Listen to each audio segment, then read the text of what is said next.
Hello students, my self Mohammad Alam Ansari.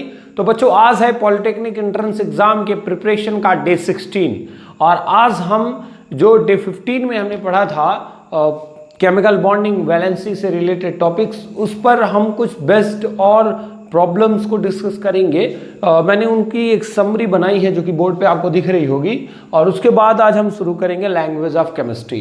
तो चलिए आज की क्लास शुरू करते हैं। तो देखिए बच्चों, मैंने कुछ पॉइंट्स लिखे हैं कि इंपॉर्टेंट क्वेश्चंस हैं जो पॉलिटेक्निक में मोस्टली पूछे गए हैं, पूछे जा सकते हैं। मेरा अनुमान है कि जरूर इनमें से कोई क्वेश्चन आपको मिल जाएगा। पहला क्वेश्चन ये है, ये आपको HF, HCl, HBr, HI halogens के हाइड्राइड दिए गए हैं, ठीक है। आपसे पूछ रहे हैं कि किन की बॉन्ड लेंथ ज़्यादा होगी, बॉन्ड की लंबाई किसकी ज़्यादा होगी। याद रखना है यहाँ पे बॉन्ड लेंथ अगर हैलोजन के केस में आपसे पूछा जाता है तो जिसकी इलेक्ट्रोनेगेटिविटी ज़्यादा होती है उसकी बॉन्ड लेंथ क्या होगी, उसकी ज़्यादा नहीं होगी, कम होगी। यानी कि bond length inversely proportional to क्या हो जाएगा, इलेक्ट्रोनेगेटिविटी। तो यहाँ देखो, आयोडीन, ब्रोमीन, क्लोरीन और फ्लोरीन में सबसे ज़्यादा इलेक्ट्रोनेगेटिव होता है फ्लोरीन, तो इसलिए इसकी बॉन्ड लेंथ कम है और सबसे ज़्यादा बॉन्ड लेंथ हो जाएगी हाइड्रोजन आयोडाइड की। दूसरा क्वेश्चन है कि जो सिंगल, डबल और ट्रिपल बॉन्ड होते हैं कार्बन कार्बन के बीच में, कार्बन नाइट्रोजन के बीच में, नाइट्रोजन नाइट्रोजन के बीच में, ऑक्सीजन ऑक्सीजन के बीच में जो सिंगल, डबल, ट्रिपल बॉन्ड बन रहे हैं। अब ऐसा मतलब ले लेना यार कि सर ऑक्सीजन ऑक्सीजन के बीच में ट्रिपल बॉन्ड कहाँ बनता है, यहाँ पे जो बॉन्ड बनने की प्रोबेबिलिटी होती है उसकी बात कर रहे हैं। तो अगर कार्बन कार्बन जैसे मैंने सिंगल बॉन्ड बनाया, डबल बॉन्ड बनाया, तो ट्रिपल बॉन्ड, तो किसकी बॉन्ड लेंथ ज़्यादा होगी। तो अब तो एक बात समझ में आ गई होगी कि दोनों सेम एटम है, तो बात सब चीज़ की खत्म हो गई। तो बॉन्ड लेंथ सिंगल बॉन्ड की ज़्यादा होती है, इसकी बॉन्ड की लेंथ बहुत ज़्यादा होगी 1.54। उससे छोटा बॉन्ड लेंथ होता है 1.33 का और सबसे छोटा होता है 1.20 एंगस्ट्रॉम का जो ट्रिपल बॉन्ड होता है। अगला क्वेश्चन है जो बहुत ही ज़्यादा इंपॉर्टेंट मुझे लग रहा है और यहाँ से क्वेश्चन मुझे उम्मीद है कि बन सकता है, इंशाल्लाह जरूर क्वेश्चन आ सकता है, तो प्लीज़ इस क्वेश्चन पे फोकस करिएगा। जैसे आपसे पूछा जा सकता है कि what is the angle bond angle between HOH in H2O, ठीक है। तो एग्जाम में दे देगा ना कि HOH के बीच का बंध कोण क्या है, तो आधे से ज़्यादा लोग तो 180 मार के आएंगे क्योंकि उनको दिख रहा होगा कि ये स्ट्रक्चर होना चाहिए, 180 एंगल होना चाहिए, बस काम खत्म। ऐसा कुछ नहीं है यार। लोन पेयर बहुत इंपॉर्टेंस रखता है, bond pair, lone pair, repulsion, जो VS पेयर थ्योरी थी वो बहुत इंपॉर्टेंट रखती है एंगल के लिए। तो H2O में जो बॉन्ड एंगल होता है वो 104.5 डिग्री का होता है। CH4 टेट्राहाइड्रल स्ट्रक्चर को शो करता है, ये बेंड स्ट्रक्चर है, इसका मुड़ी हुई संरचना है। तो यहाँ जो टेट्राहाइड्रल स्ट्रक्चर है, समचतुष्फलकी संरचना होती है मेथेन की, ये भी पूछा हुआ क्वेश्चन है। इसका जो बॉन्ड एंगल होता है 109 डिग्री 28 मिनट का होता है। अगला जो क्वेश्चन है, NH3 का जो बॉन्ड एंगल है वो हो जाता है 106.7 डिग्री का। अगली बात करें अगर H2S की, तो इसका भी V शेप्ड या ऐसे बेंड शेप्ड स्ट्रक्चर होता है और इसमें एंगल बनता है 92.5 डिग्री का। अगली बात करें अगर बॉन्ड एनर्जी की बात करें, तो जाहिर सी बात है बॉन्ड लेंथ जितना ज़्यादा होगा उसको ब्रेक करने के लिए उतना कम एनर्जी देना पड़ेगा। तो सिंगल बॉन्ड की लेंथ बहुत ज़्यादा है इसलिए इसकी बॉन्ड एनर्जी सबसे कम है और ट्रिपल बॉन्ड की बॉन्ड लेंथ सबसे कम है इसलिए इसकी बॉन्ड एनर्जी बहुत ज़्यादा है।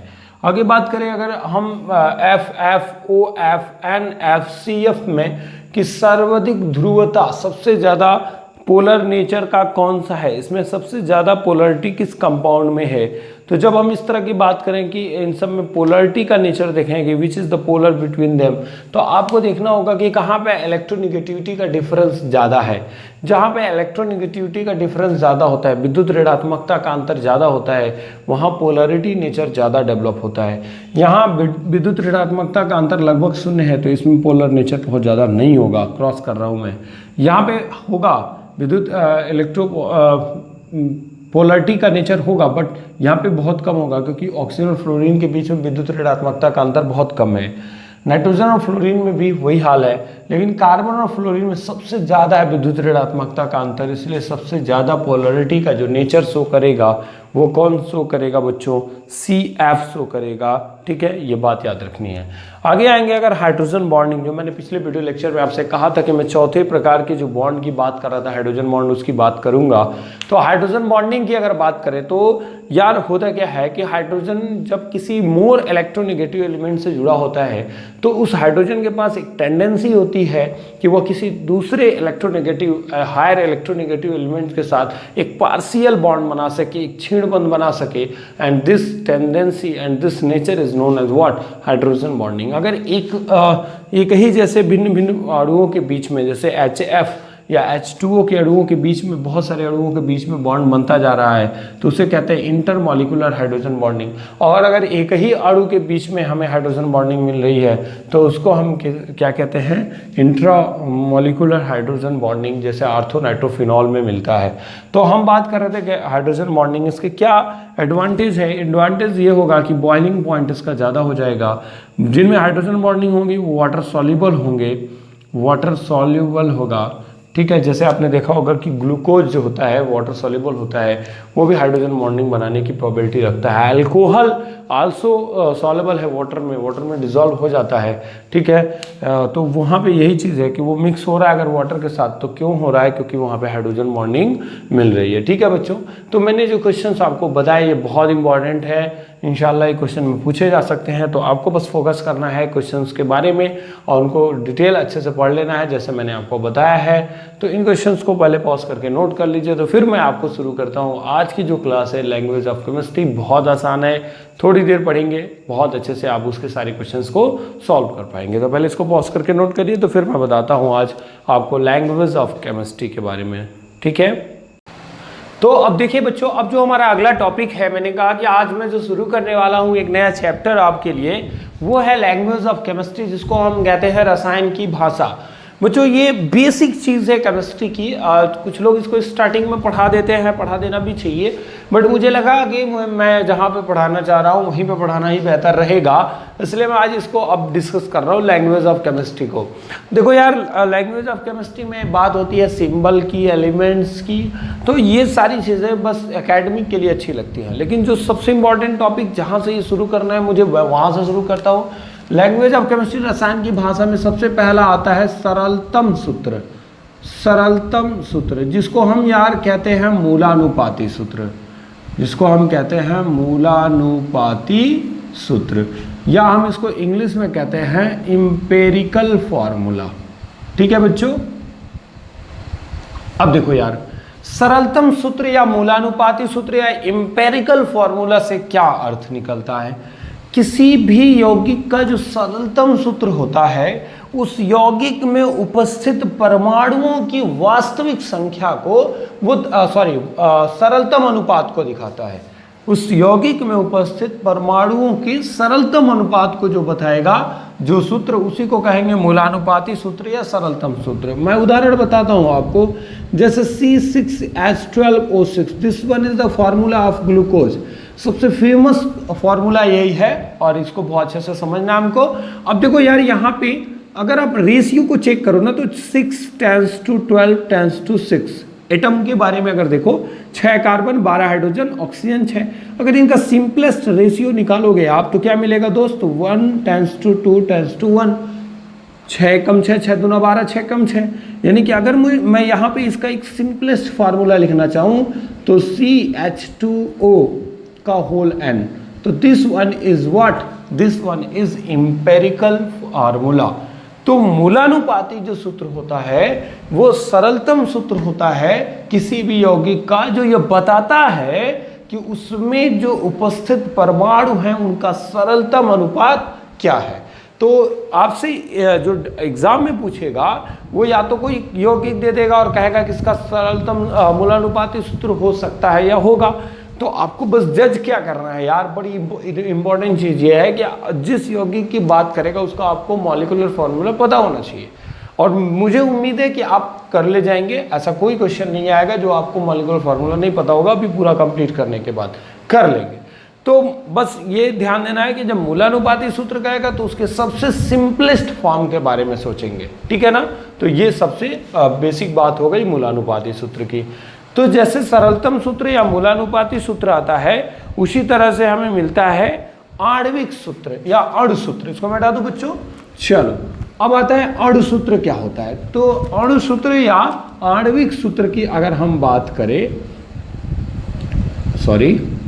अगर हम आणविक सूत्र की बात करें, ठीक है, या हम अणु सूत्र की बात करें सीधा सीधा, या हम इसके मॉलिक्यूलर फॉर्मूला की बात करें, तो जो मॉलिक्यूलर फॉर्मूला होता है किसी भी कंपाउंड का, वो उस कंपाउंड में उपस्थित तत्वों की वास्तविक संख्या को दर्शाता है। जैसे मैं अगर यहाँ पे लिखा हुआ हूँ C6H12O6, तो ये ग्लूकोज का अणु सूत्र कहलाएगा, क्योंकि इसमें कितने कार्बन हैं, कितने हाइड्रोजन हैं, कितने ऑक्सीजन हैं, इनकी वास्तविक संख्या दर्शाई गई है, न कि हमें ये दिखाया गया है कि इसका सिंपलेस्ट रेशियो क्या है।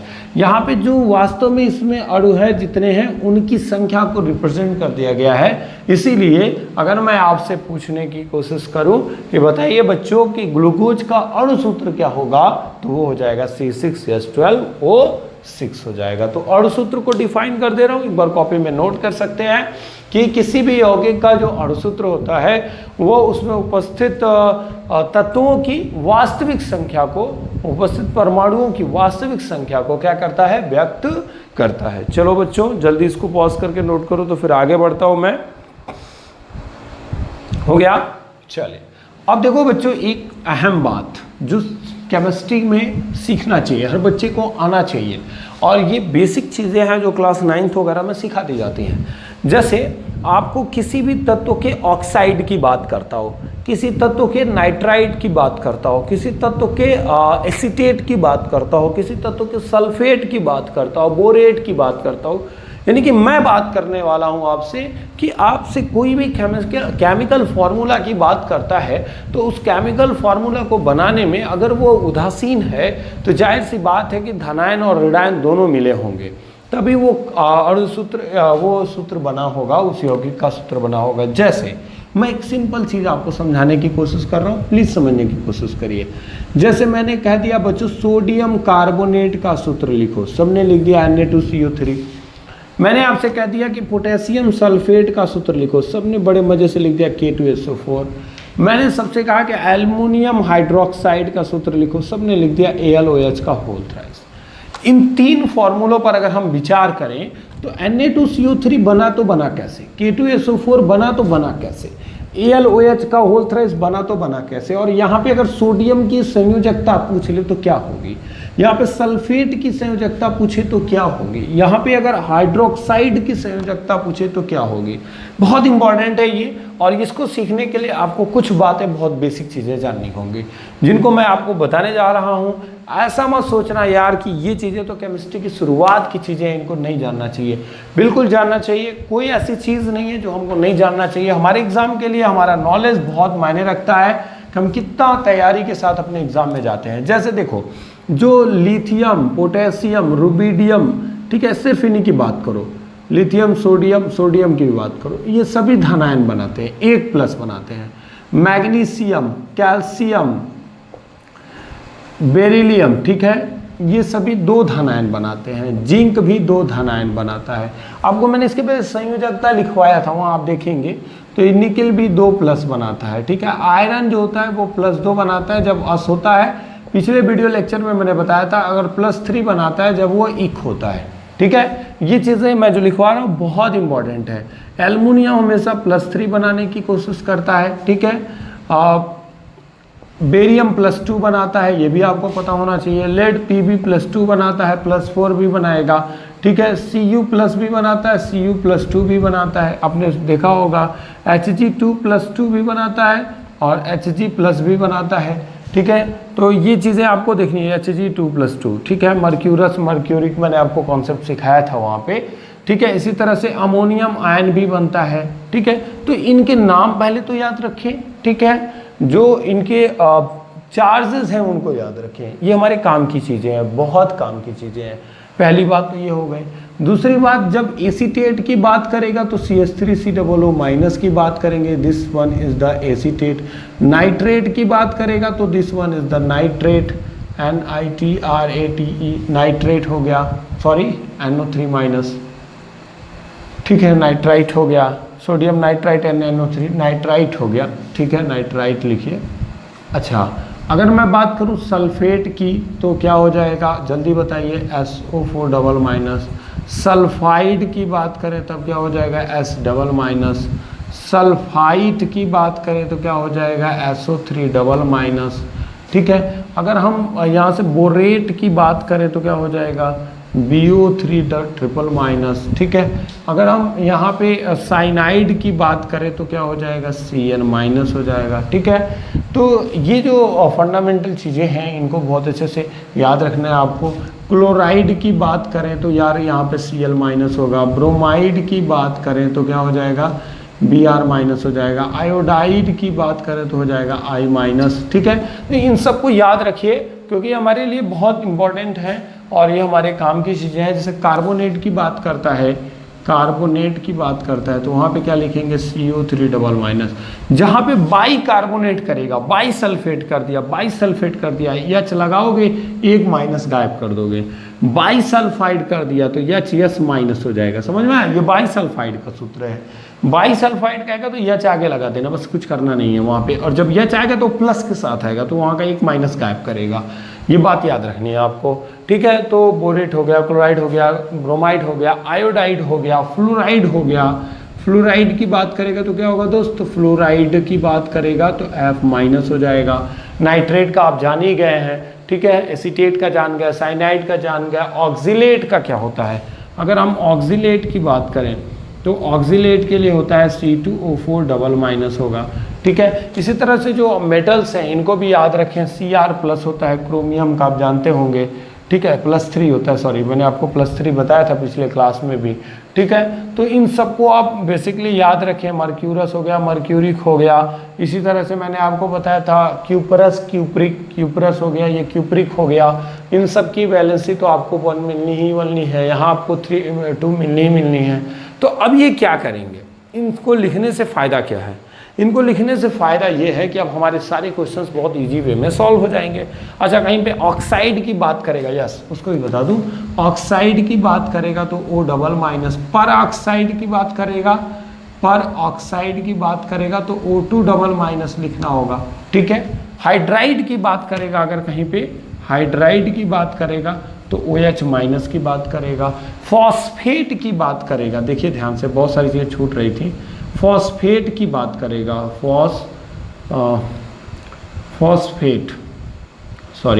फॉस्फेट की बात करेगा तो PO4 हो जाएगा, ठीक है।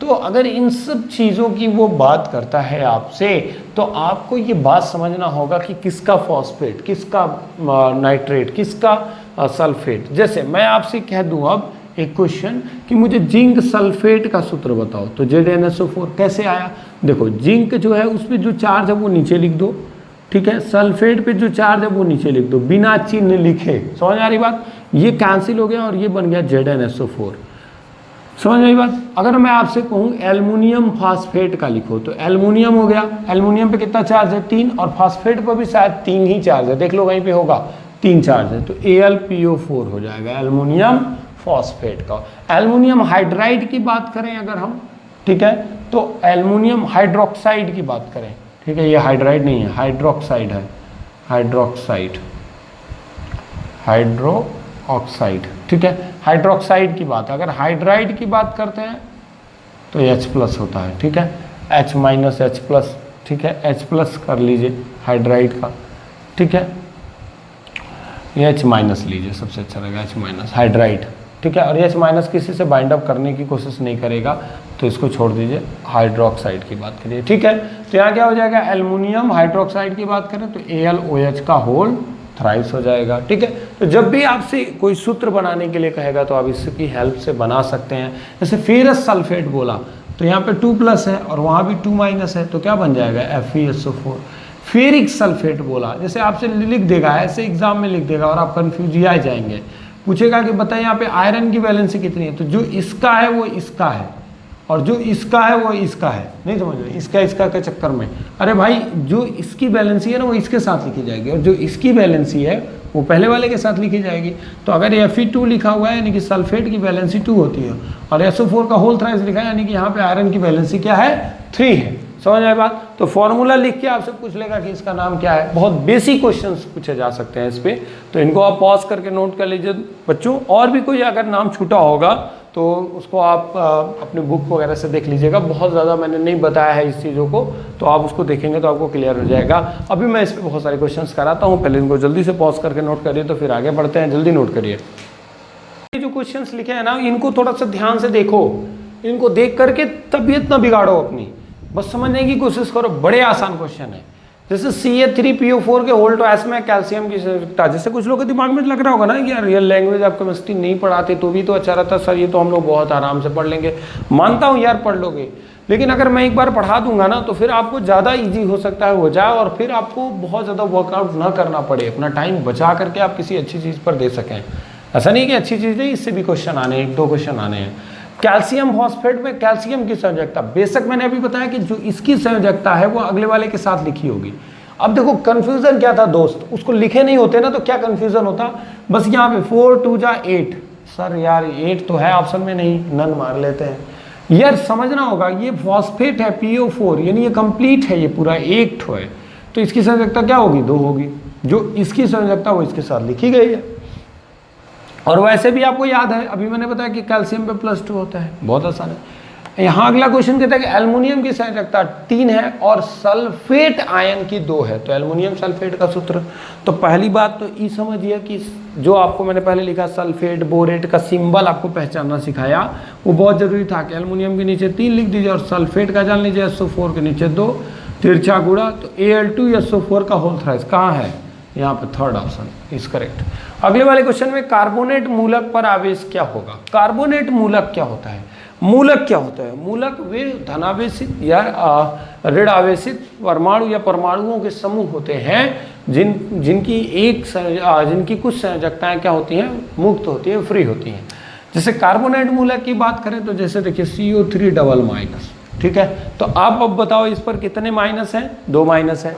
तो अब आप बताओ कि इसका सूत्र क्या होगा, CO3 होने की वजह से जो इसका आएगा आपको मिलेगा, कह सकते हैं इस पर जो आवेश आएगा वो कितना आएगा, -2, तो ऑप्शन नंबर डी इज क्या करेक्ट। अगला वाला क्वेश्चन पढ़िए और इसको सॉल्व करने की कोशिश करिए। जल्दी बताइए, जल्दी बताओ भाई किसका आंसर सही आया, जल्दी बताइए किसका आंसर सही आया, जल्दी बताओ। आया किसी का, कमेंट करके जरूर बताइएगा कि कितने लोगों ने इसको खुद से सॉल्व करने की कोशिश की, और नहीं हुआ तो क्या कर सकते हैं, फिलहाल कोई बात नहीं। देखिए इसमें से आंसर क्या होगा सही, देखिए जिसका इलेक्ट्रॉन x का क्या दिया हुआ है 283, ठीक है, मूलक एक स्वतंत्र परमाणु की तरह भी व्यवहार करता है, ऐसा हम कह सकते हैं। अच्छा x का क्या हो गया 283, y का क्या होगा 2 और 6, तो इसकी संयोजकता क्या हो जाएगी 3, इसकी संयोजकता क्या हो जाएगी 2। जो लोग 6 के चक्कर में पड़े हैं वो प्लीज़ वीडियो लेक्चर नंबर 15 देख लें। बाहरी कोर्स में अगर 4 से ज़्यादा होगा तो 8 में से उसको डिफरेंस करना है।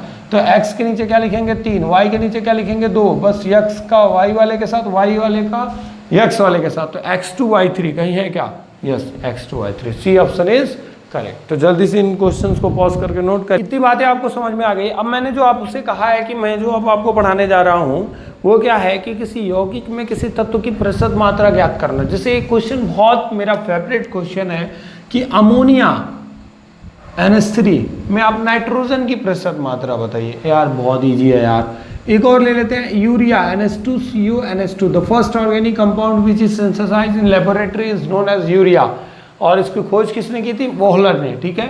अब यहाँ पे पूछ लेगा आपसे कि नाइट्रोजन की प्रतिशत मात्रा, नाइट्रोजन की प्रतिशत मात्रा की बताओ इसमें कितना नाइट्रोजन है। लो यार इसमें भी पूछ लेते हैं नाइट्रोजन की प्रतिशत मात्रा, ठीक है। तो कैसे सॉल्व करेंगे इस तरह के क्वेश्चंस को, तो किसी भी यौगिक में परसेंटेज कैसे फाइंड आउट करेंगे, तो देखो जिस तत्व की प्रतिशत मात्रा ज्ञात करना है तो प्रतिशत मात्रा बराबर क्या हो जाएगा, देखो प्रतिशत मात्रा कैसे निकालेंगे, यौगिक में तत्व का भार, यौगिक में तत्व का भार बटे यौगिक का भार बटे यौगिक का भार गुणे 100, बस ये करना है आपको।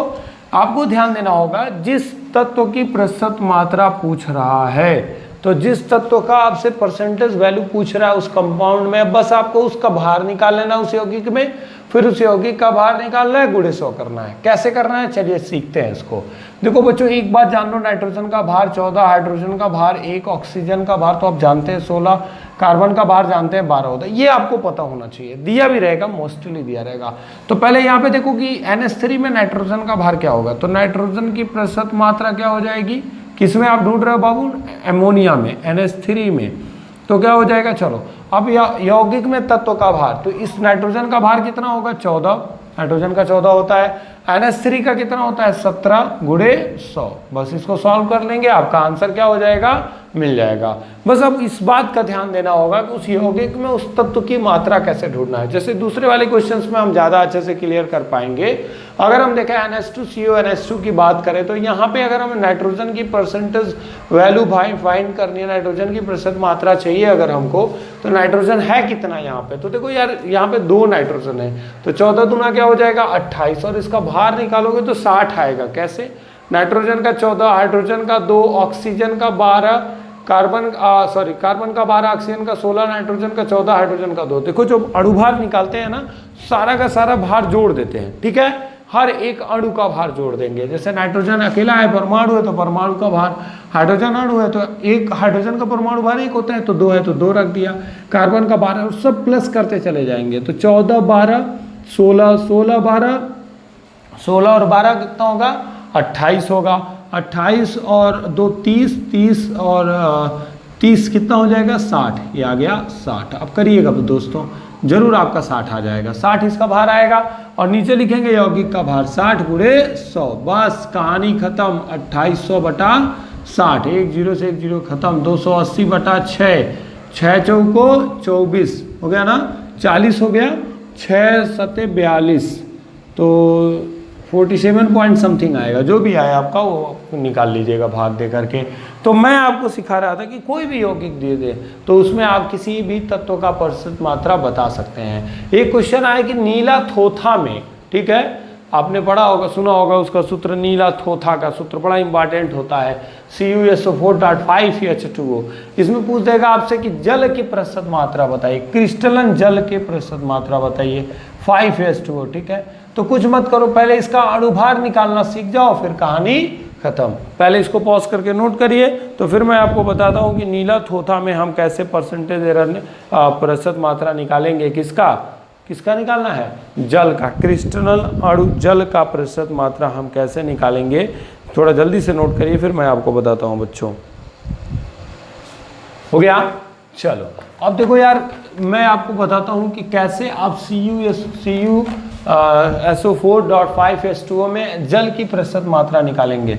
तो करना कुछ नहीं है, मान लेते हैं कि Cu का 58 दिया है, 59 दिया है, ठीक है, सल्फर का 32, ऑक्सीजन का 16, ये दिया होगा आपको, मोस्टली दिया होगा।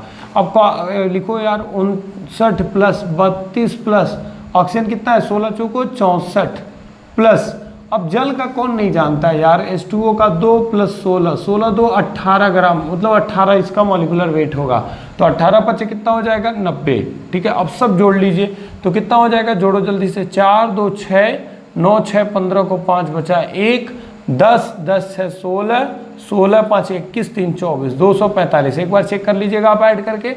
अब पूछ रहा है कि जल की प्रतिशत मात्रा, तो क्या हो जाएगा H2O की प्रतिशत मात्रा बराबर, तो क्या हो जाएगा, उस यौगिक में जल का भार कितना है। अब यहाँ कंफ्यूजन होता है बच्चों को। एक बात तो यार, ये 90 कैसे आया ये समझो, एक जल के एक अणु का भार 90 होगा, और कितने अणु यहाँ पे लिखे हुए हैं 5, तो क्या करेंगे 18 गुणे 5, ठीक है, तो इसलिए यहाँ पे क्या हो जाएगा 90। अब टोटल यौगिक का भार कितना है 245, गुणा क्या करना है 100 से, बाकी काम आपके हाथ में है, गुणा करिए, भाग दीजिए, आंसर आ जाएगा। तो जो भी आपको दिया जाएगा ना क्वेश्चंस, तो उसमें आपको डरना नहीं है। बस किसी भी यौगिक में आपसे प्रतिशत मात्रा पूछा जाए किसी भी तत्व की, तो आप बेझिझक उस पर काम करने की कोशिश करिए, और आपको आंसर बिल्कुल मिलेगा ही मिलेगा, उसमें कोई दो राय नहीं है। जैसे मान लीजिए आपसे पूछ दे कि बेरिलियम क्लोराइड डाइहाइड्रेट में आप क्या बताइए कि आप क्लोरीन की प्रतिशत मात्रा बताइए, तो पहले इन सब का भार निकाल लीजिए, और निकालने के बाद जो क्लोरीन का भार है उसको ऊपर लिखिए, 35.5 गुणे 2, बटे ये जिसका टोटल आएगा वो, और गुणे क्या हो जाएगा 100, और आप बता पाएंगे कि इसमें क्लोरीन कितना % है। समझ रहे हैं? अच्छा, इसी क्वेश्चन में अगर सिर्फ आपसे ऑक्सीजन की प्रतिशत मात्रा पूछता तो आप क्या करते? ध्यान से सुन लीजिए दोस्तों, मैं बहुत इंपॉर्टेंट चीज पढ़ा रहा हूं तो प्लीज आप समझने की कोशिश करिए। अगर आपसे पूछ दे कि कॉपर सल्फेट .5H2O में, नीला थोथा में, अगर हम जल की प्रतिशत मात्रा ना पूछ करके सिर्फ ऑक्सीजन की प्रतिशत मात्रा पूछ लें तब क्या होगा? तो देखो क्या करना होगा। तो इसका तो टोटल वेट आपको 245 मिल गया। अच्छा, अब जल किसका पूछा है? ऑक्सीजन की प्रतिशत मात्रा। तो उस यौगिक में ऑक्सीजन का भार ढूंढो। तो यहाँ 4 ऑक्सीजन और 1 ऑक्सीजन यहाँ है, तो कितने ऑक्सीजन हो गए? 5। गलत यार, क्यों परेशान हो? यहाँ पे 5H2O लिखा है, यानी 5 ऑक्सीजन है, तो 5 यहाँ 4 यहाँ, 9 ऑक्सीजन हो गया। तो 16 9 144। तो अब ऊपर हो जाएगा 144, नीचे हो जाएगा 245 गुणा का 100, और आपका आंसर आपके सामने होगा। तो प्लीज़ इन सभी चीज़ों को बहुत अच्छे से समझने की कोशिश करिए, इन पे क्वेश्चंस बनाइए, आपको बहुत अच्छे समझ में आ जाएगा। तो प्लीज़ इसको पॉज करके नोट कर लीजिए। तो चलिए बच्चों, अभी तक आपने क्या किया दोस्त? अभी तक आपने कोई भी कंपाउंड दिया हुआ है, उसमें किसी भी एलिमेंट का या किसी मॉलिक्यूल का आपसे एटॉमिक वेट परसेंटेज पूछ रहा है, तो आप बताते रहे उस यौगिक में कितना होगा। जैसे आपसे कोई यूरिया में नाइट्रोजन की प्रतिशत मात्रा पूछ ले, आपसे कोई कह सकते हैं एल्युमिनियम हाइड्रोक्साइड में हाइड्रोक्साइड की परसेंटेज मात्रा, OH की प्रतिशत मात्रा पूछ ले, अब बात बता सकते हैं। मुझे पूरी उम्मीद है किसी भी यौगिक में, मैंने नीला थोथा में बताया CuSO4.5H2O है, तो उसमें आप कॉपर का, सल्फर का, ऑक्सीजन का, किसी का भी आप परसेंटेज फाइंड आउट कर सकते हैं। बस याद रखना है कि जिसका परसेंटेज निकालना है वो ऊपर रहेगा। उस यौगिक में कितना ग्राम वो है वो लिख लीजिए, उस यौगिक का अणुभार निकाल लीजिए, 100 से गुणा कर दीजिए, कहानी खत्म। अब आगे बढ़ते हैं कि अगर हमें वो चीज़ ना दिया हो, जैसे मान लीजिए हमने लिख लिया कैल्शियम 40% है कहीं, किसी यौगिक में हाइड्रोजन जो है वो 12% है, और ऑक्सीजन जो है वो 48% है। ये रही कहानी, बहुत ही अच्छी बात। आपको एक सूत्र दे दिया कि भाई चलो देखो समझो, ठीक है, नहीं हाइड्रोजन नहीं, यहाँ पे कार्बन कर दो, ठीक है। कैल्शियम 40% है, कार्बन 12% है, और ऑक्सीजन 48% है। कोई यौगिक है, आपको भी पिछले वाले क्वेश्चंस में आप उसका परसेंटेज निकाल रहे थे, अब वो दे दिया है। अब कह रहा है कि इसका मूलानुपाती सूत्र बताओ, मूलानुपाती सूत्र बताओ, और इसका अणु सूत्र बताओ, ठीक है। ये 2 चीज़ें बताने के लिए आपसे पूछ रहा है, empirical formula and molecular formula. तो यार इसके 2 तरीके हैं। एक तरीका है मेथड से, वो मैं आपको बिल्कुल सिखाऊंगा, क्योंकि ये मेरा ही कहना है कि पहले मेथड जानना जरूरी है। और दूसरा है ट्रिक। ट्रिक के लिए ऑप्शंस हमारे सामने होने चाहिए। ऑब्वियस सी बात है कि हम जब एग्जाम देने जाएंगे तो हमारे ऑप्शंस हमारे सामने होंगे, उसमें कोई दो राय नहीं है।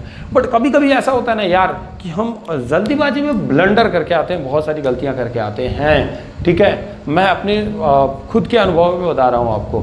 तो क्यों ना हम समझ के काम करें। मूलानुपाती सूत्र अगर हमें निकालना है तो हम पहले मेथड बता देते हैं, ट्रिक भी बताएंगे, कोई प्रॉब्लम वाली बात नहीं है। मेथड में बस होगा कि 2 मिनट लगने वाले हैं, बस देखिए कैसे। तो चलो पहले मूलानुपाती सूत्र की बात करते हैं, फिर अणु सूत्र की बात करेंगे। तो सबसे पहला काम इसमें यह है कि जो आपको एलिमेंट्स दिए गए हैं, आप पहले उनका टोटल सम निकालिए, परसेंटेज का टोटल सम निकालिए। तो इसमें क्या क्या दिया हुआ है, कैल्शियम, कार्बन और ऑक्सीजन, इनका परसेंटेज का पूरा सम क्या होगा, 100 होगा। जोड़ लीजिए। अब एक बात समझ लीजिए, अगर आपको कि कोई भी यौगिक में कोई तत्व दे दे और कहे कि इनके परसेंटेज ये सभी हैं, कुछ दे दे 22, 25, 28, और अगर उनके सबके परसेंटेज ऐड होने पर 100 ना हो, तो ये समझ जाइए कि उस यौगिक में ऑक्सीजन प्रेजेंट है। या आपसे क्वेश्चन खुद कह देगा कि एक यौगिक है जिसमें कार्बन 40% है, हाइड्रोजन 22% है, क्लोरीन 10% है, ठीक है। तो इस यौगिक का अणु सूत्र बताओ। तो यार कार्बन, हाइड्रोजन और क्लोरीन के परसेंटेज जोड़ने पे 100 हो रहे हैं क्या? नहीं हो रहे हैं। तो इसका मतलब इसमें ऑक्सीजन प्रेजेंट है। या आपसे ऐसे कह देगा कि तो कार्बन 40%, हाइड्रोजन 22% और क्लोरीन 10% तथा शेष नाइट्रोजन है। तब आप क्या करेंगे कि नाइट्रोजन की परसेंटेज फाइंड आउट करेंगे। अगर इनको जोड़ने पे 100 नहीं होता है तो जिस तत्व की बात करेगा अगले वाले तत्व का प्रतिशत मात्रा, वो कैसे निकालेंगे? उस तत्व की जो प्रतिशत मात्रा होगी वो हो जाएगी 100 माइनस दिए गए तत्वों की प्रतिशत मात्राओं का योग। जैसे मान लीजिए आपको अगर मैं ऊपर वाले क्वेश्चंस की बात करूं, ठीक है, इस क्वेश्चन में आपको कैल्शियम का परसेंटेज पता है, कार्बन का पता है, ऑक्सीजन नहीं दिया होता तो क्या करते आप 100 में से इन दोनों को जोड़ के घटा देते, तो वो किसका परसेंटेज निकल जाता है दोस्त, ऑक्सीजन का। अब चलो आओ देखते हैं कि कैसे मूलानुपाती सूत्र ज्ञात करेंगे। तो देखो करना क्या होगा आपको, पहले ऐसे ही सारे एलिमेंट्स लिखने होंगे serial wise, sorry calcium, carbon और ऑक्सीजन लिख दिया। अब इनके परसेंटेज लिख लीजिए बड़े इत्मीनान से, परसेंटेज 48, 12, अरे यार क्या हो रहा है, 40, 12, 48, ठीक है। और इसका मॉलिक्यूलर वेट लिख लीजिए। अब विश्वास नहीं करोगे यार, मैं बहुत परेशान हूँ, काफ़ी दिन से मैं बीमार चल रहा हूँ, मैं पढ़ा नहीं पा रहा हूँ, इसीलिए इसका क्या हो जाएगा, कैल्शियम का 40, कार्बन का 12 और ऑक्सीजन का 16। अब यहाँ पे परसेंटेज अपॉन मॉलिक्यूलर वेट निकाल लीजिए, ठीक है। तो यहाँ पे क्या करेंगे 40/40, यहाँ पे क्या करेंगे 12/12, यहाँ पे क्या करेंगे 48/16, बस ख़त्म कहानी। 1, 1 और ये 3 जो ये आए हैं ना, ये जो परसेंटेज अपॉन मॉलिक्यूलर वेट में जो आपको मिला है 1, 1, 3, इसके बाद निकालेंगे सिंपलेस्ट रेशियो, यस आर। यहाँ समझना है यार, ये वाली लाइन दी गई है क्वेश्चन में, ये क्वेश्चन में गिवन है, ये आपको बहुत नॉर्मल है, पता होगा, ये आपको बस एक एक्स्ट्रा करना पड़ा है। क्या समझ में आया? मत बनाओ चार्ट यार, बस सीक्वेंस याद रखो, बस ये काम कर लो। Weight percentage upon molecular weight याद रखना है, कितना आया 1, 1, 3, डेसिमल में भी आ सकता है, डजेंट मैटर। अब इसमें जो सबसे कम हो उससे तीनों में भाग दो, सिंपलेस्ट रेशियो में, तो 1 सबसे कम है, इसी से भाग देना है सब में, 1/1, 1/3 क्या हो जाएगा, सॉरी 3/1, तो यहाँ पे क्या हो जाएगा 3। जो आपको सिंपलेस्ट रेशियो मिला है वो एलिमेंट के साथ लगा दीजिए, कैल्शियम 1, कार्बन 1, ऑक्सीजन 3, सबको एक साथ मिला के लिखिए, क्या हो जाएगा CaCO3। तो इसका जो मॉलिक्यूलर जो एम्पेरिकल फार्मूला आएगा वो आ जाएगा CaCO3। तो कोई भी आपको दिया होगा ना, अब यहाँ पे देखो क्या होता है, पहले ऑप्शंस पे चलते हो, अगर ऑप्शन पे जाओगे दोस्त तो 2 ऐसे ऑप्शन होंगे ना जहाँ पे इन 3 तत्वों के साथ साथ कोई नया तत्व भी उसमें होगा। जैसे मैं ऑप्शन बनाता हूँ, पहला ऑप्शन हो गया CaCO, दूसरा ऑप्शन हो गया CaCH2, तीसरा ऑप्शन हो गया CaCH3, तीसरा ऑप्शन हो गया CaNCO2, ऐसा हो गया, और चौथा ऑप्शन हो गया CaCO3। तो आप देखो यार, इसमें एक तो ये वाला ऑप्शन सही है, कि ये ऑप्शन सही है, मतलब क्योंकि इसमें कैल्शियम हाइड्रोजन ऑक्सीजन है, कैल्शियम ऑक्सीजन और कार्बन, कैल्शियम ऑक्सीजन और कार्बन, ठीक है। इसमें भी कैल्शियम ऑक्सीजन और कार्बन है, लेकिन इसमें नाइट्रोजन घुस गया, इसमें हाइड्रोजन घुस गया, तो ये 2 ऑप्शन वैसे गलत हो गए। अब इन दोनों में आपको समझना होगा कि कौन सा सही होगा। तो इसके लिए आपको सिंपल सा काम करना है कि समझना होगा इसकी परसेंटेज। अब यहाँ परसेंटेज निकाल लो कि क्या इस पूरे युग में ऑक्सीजन का 48% है, अगर नहीं है तो गलत, और अगर है तो वही सही हो जाएगा। किसी एक का परसेंटेज निकाल के चेक कर लो, काम खत्म हो जाएगा। और अगर अणुसूत्र पूछा तब तो बहुत आसान हो गया। अगर आपसे अणुसूत्र पूछ लिया तब तो मान के चलिए कि आपको वो कह रहा है कि बेटा इस क्वेश्चन को कर लो, और ये आप 4 नंबर आपके लिए रखा हुआ है। जैसे जब अणुसूत्र पूछेगा तो क्या करना होगा, देखो क्या करते हैं, पहले इसको मिटा सकता हूँ मैं, यस। अब देखो जब आपसे अणुसूत्र की बात करेगा ना तो आपको एक चीज, एक डाटा देगा। वो कैसे देगा, देखो अणुसूत्र जो होता है दोस्त, वो होता है मूलानुपाती सूत्र का होल यन, क्योंकि मूलानुपाती तो परमाणुओं के सरल दम अनुपात को बताता है और ये वास्तविक संख्या को बताता है। बस वही चीज है। जो यन है वो क्या है, यन जो है वो है अणुभार बटे मूलानुपाती सूत्र भार का रेशियो, मूलानुपाती सूत्र भार, ठीक है ये चीज। या यन जो है वो है 2 गुणे वाष्प घनत्व बटे मूलानुपाती सूत्र भार, ठीक है, मूलानुपाती सूत्र भार। अब क्वेश्चन में जब भी आपके सामने आएगा, जैसे किसी क्वेश्चन में कह देगा कि उसका अणुभार 49 है, सल्फ्यूरिक अम्ल के केस में आएगा अणुभार 98 है, और आपसे मूलानुपाती सूत्र निकालिएगा तो उसका 49 आएगा, ठीक है। और जब भाग दीजिएगा तो यन की वैल्यू आपको क्या मिल जाएगी 2, और उसका मूलानुपाती सूत्र क्या मिला होगा HSO4, सॉरी ऐसा कुछ मिलेगा कि जब आप 2 से मल्टीप्लाई करेंगे तो वहाँ जरूर कुछ ना कुछ आपको मिल जाएगा। या ऐसा भी हो सकता है कि उसका मूलानुपाती सूत्र भार भी 98 ही आएगा, सॉरी। तो तो यहाँ पे क्या हो जाएगा 1, तो वही उसका मूलानुपाती सूत्र हो जाएगा, वही अणुसूत्र हो जाएगा। तो मैं बता रहा था कि अणुभार या अणुसूत्र क्यों इतना आसान हो जाता है, इसलिए आसान हो जाता है क्योंकि आपको अणुभार गिवन होता है। अब बस चारों ऑप्शन में पकड़ो, जिसका अणुभार उसके बराबर होगा आंसर सही हो गया, बस काम खत्म। अगर वाष्प घनत्व दिया है तो उसका डबल करके देखो कि उस यौगिक का वाष्प घनत्व जो दिया है उसका डबल कर दो उतना। अगर किसी का भार आए तो कह दो कि वही यौगिक है जो हमसे पूछा जा रहा है। ठीक है बच्चों, जैसे मैं आपसे एक क्वेश्चन अगर कराने की कोशिश करूं तो आप बहुत इजी वे में कर पाएंगे। पहले इसको पॉज करके नोट कर लीजिए, जो काम की चीज़ आपको लगे प्लीज़ यार उसको जल्दी नोट कर लिया करो, अदरवाइज आप बाद में परेशान हो जाओगे, फिर कहोगे कि सर क्या। जो क्वेश्चन लिखा वो देखिए 2007 के पॉलिटेक्निक एंट्रेंस एग्जाम में पूछा हुआ है। कार्बन 20% है, हाइड्रोजन 6.66% है, नाइट्रोजन 46.67% है, यौगिक का सरलतम सूत्र क्या होगा। पहला बात तो आपको मैंने जो अभी समझाया है यार, पहले इन तीनों को जोड़ो, देखो क्या ये 100 दे रहे हैं कि नहीं। जोड़ने पर आपको मिलेगा कि कतई 100 नहीं देंगे। देखो कैसे, 46 6 कितना होगा बताओ, 52 हो जाएगा। 52 में 20 जोड़ने पे तो 100 होता नहीं, यानी कि इसमें कंफर्म है कि ऑक्सीजन भी होगा, ऑक्सीजन भी होगा। ठीक है, अब आओ अगली बात पे करो। अब देखो इसमें से कौन सा ऑप्शन से करते हैं, मेथड भूल जाए, चलो मेथड भूल जाते हैं भाई, ऑप्शन से करते हैं। किसमें इन चारों एलिमेंट का जिक्र है, सब में चारों एलिमेंट है, बहुत अच्छी बात, चारों पसंद दे जाएगा। अब एक सिंपल काम कर लो यार, सिंपल काम कर लो, किसी एक का परसेंटेज निकाल लो आप। ठीक है, तो आप तो एक काम ये कर सकते हो कि किसी एक का परसेंटेज निकाल लो। जैसे इसमें आपको इसे देख के लग रहा है कि इस चौरकट में नहीं होगा, पूछो कैसे नहीं होगा, क्योंकि यहाँ कार्बन, हाइड्रोजन, नाइट्रोजन और ऑक्सीजन, ऐसा कोई बनेगा ही नहीं। ये कैसे हो सकता है, अगर ये बनने की कोशिश करता तो कार्बन के नीचे क्या आएगा 12, तो ये 1 पॉइंट समथिंग देगा रेशियो में, तो जाहिर सी बात है कि कार्बन इकलौता नहीं मिलेगा। अगर इकलौता मिलता भी है तो चलो कोई बात नहीं, हाइड्रोजन तो इकलौता नहीं मिलेगा। थोड़ा सा कॉमन सेंस लगाओ यार, उतना काम करने की जरूरत नहीं है। हाइड्रोजन का भार कितना होता है 1, तो ये हाइड्रोजन 6 मिलेगा, अगर भाग दे तो 6 से ज़्यादा मिल सकता है, 6 मिल सकता है। ठीक है, तो जाहिर सी बात है कि हमको हाइड्रोजन 1 नहीं मिलेगा, तो ये ऑप्शन गलत हो गया। ठीक है, अच्छा अब आ जाओ कि इन दोनों पे आ जाओ, यहाँ दोनों पे हाइड्रोजन क्या है 2 है, तो 6 का आधा कितना होता है 3, यानी कि 3 से कम भी नहीं मिल सकता था। 3 से कम मिलने, 2 मिलने का मतलब क्या है कि बहुत कम है, बहुत कम हाइड्रोजन का परसेंटेज होना चाहिए, तभी तो 2 आएगा हाइड्रोजन।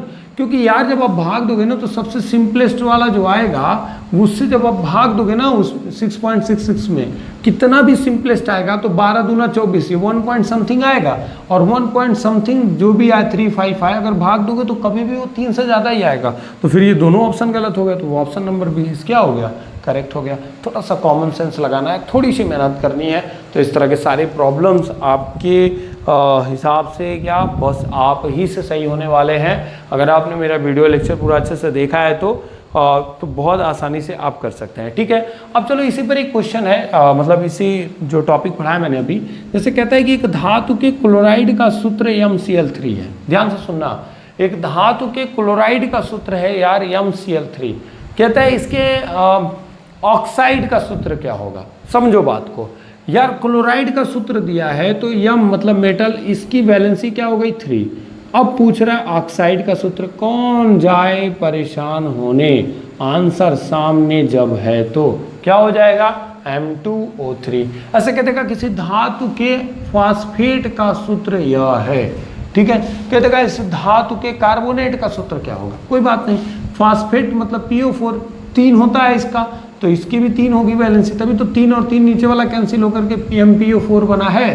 तो यम का यहाँ वैलेंसी कितना मिल गया 3। कंफ्यूजन बहुत है दोस्त, उसी को दूर करने आया हूं मैं। MPO4 में कुछ लोग एकदम दिमाग में बैठा लिए हैं, भूसा भर लिए हैं, नहीं सर इसका देखिए सर PO4 का 1, M का भी 1, बस काम खत्म, वहीं बर्बाद हो जाओगे। यार समझने की कोशिश करो, ये जो सूत्र बनता है ना MPO4, वो देखो मैंने अभी बताया कुछ सेकंड पहले, आप पॉज करके पीछे जाके देख लो। तो MPO4 में मतलब PO4 का तो 3 होता है, कतई उसको चेंज नहीं करना है, तो इसका 3 होता है तो इसका भी 3 होगा, तभी तो वो कैंसिल हुए होंगे यार।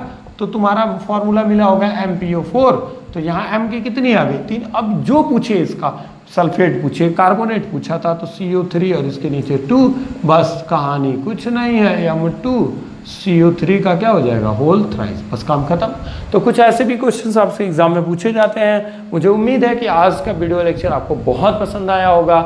मेरे वीडियो को पूरा देखने के लिए बहुत बहुत धन्यवाद। प्लीज़ इसे लाइक शेयर और सब्सक्राइब कर दीजिए मेरे चैनल पे। अगर आप नए हों तो कमेंट करके बताइए कि आपको वीडियो मेरा कैसा लगा है। एक बात और, आज एक अच्छी न्यूज़ भी आपको देनी थी कि लगभग हम 700, उम्मीद है कि अभी तो मैं वीडियो बना रहा हूँ, उम्मीद है कि हम 700 सब्सक्राइबर क्रॉस कर चुके हैं। हमारा परिवार 700 लोगों का बन चुका है। इसके लिए मैं आप सभी को तहे दिल से शुक्रिया करता हूँ, बहुत बहुत धन्यवाद देता हूँ। यार आपने बहुत मेरा सपोर्ट किया है, ऐसे ही सपोर्ट करते रहिए। मेरे वीडियो को लाइक शेयर और सब्सक्राइब करते रहिए, लोगों से कराते रहिए, शेयर करिए। एजुकेशनल वीडियो है, इसको भी शेयर करिए। जैसे आप टिकटॉक के वीडियो शेयर करते हैं जो आपका टाइम किल करता है, इसको शेयर करेंगे तो ज़्यादा आपके लिए बेनिफिशियल होगा। तो प्लीज़ आप पढ़ते रहिए, तैयारी करते रहिए। आज के लिए बस इतना ही। अगले वीडियो लेक्चर में मैं इसके आगे बताऊंगा आपको